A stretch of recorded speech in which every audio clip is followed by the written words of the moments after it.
বাংলাদেশকে কটাক্ষ এবং হেয় করে মন্তব্য করলেন চোরের দল ভারতের অধিনায়ক রোহিত শর্মা। বিস্তারিত জানতে পুরো ভিডিওটি দেখুন এবং খেলার সব আপডেট পেতে সাবস্ক্রাইব করুন আমাদের ইউটিউব চ্যানেলটি ও ফলো করুন ফেসবুক, ইনস্টাগ্রাম ও টিকটকে।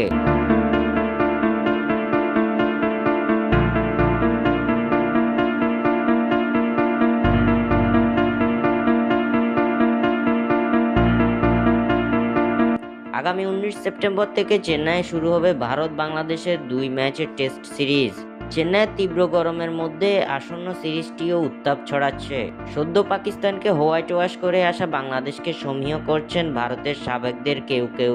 দেশ ছাড়ার আগে জয়ের আশাবাদী ব্যক্ত করেছিলেন বাংলাদেশের অধিনায়ক নাজমুল হোসেন শান্ত। বাংলাদেশ অধিনায়কের করা মন্তব্যের জবাব দিতে গিয়ে এবার রীতিমতো কটাক্ষ করে কথা বললেন ভারতের অধিনায়ক রোহিত শর্মা।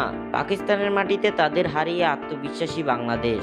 বিষয়টি নিয়ে কদিন আগে রোহিতদের এক প্রকার সতর্কই করে দিয়েছিলেন সুনীল গাভাস্কার। যদিও ভারত কাপ্তান সেসব নিয়ে ভাবতে নারাজ, কেননা ঘরের মাঠে কিংবা আইসিসির যে কোনো ইভেন্টে ভারত একটু নির্ভর হয়ে খেলে, যার কারণ ম্যাচে চুরি করা অথবা আইসিসির কাছ থেকে বাড়তি সুবিধা নেওয়া। আইসিসির যে কোনো বড় ইভেন্টে কিংবা ঘরের মাঠে সিরিজগুলোতে বরাবরই চুরি করে থাকে ভারত, যার কারণে বিপক্ষ দল নিয়ে হার হামেশাই কটাক্ষ কিংবা হাসি ঠাট্টা করে থাকে তারা। এবার বাংলাদেশকে ছোট করে মন্তব্য করলো চোরের দল ভারতের অধিনায়ক রোহিত শর্মা। পাকিস্তানকে হারিয়ে আত্মবিশ্বাস নিয়ে ভারতের বিপক্ষে জয়ের আশা ব্যক্ত করেছিলেন বাংলাদেশের অধিনায়ক নাজমুল হোসেন শান্ত।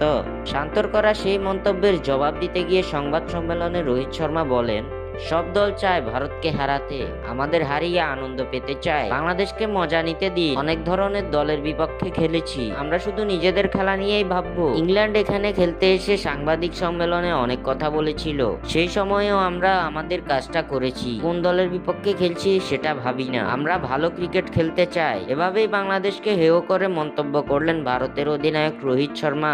রোহিত শর্মা বোধহয় ভুলে গেছেন চুরি শব্দটি কাজ না করলে ম্যাচে তার দলের খেলোয়াড়রাও কাজ করে না। স্বাক্ষর থেকে সাদবিন ইসলাম।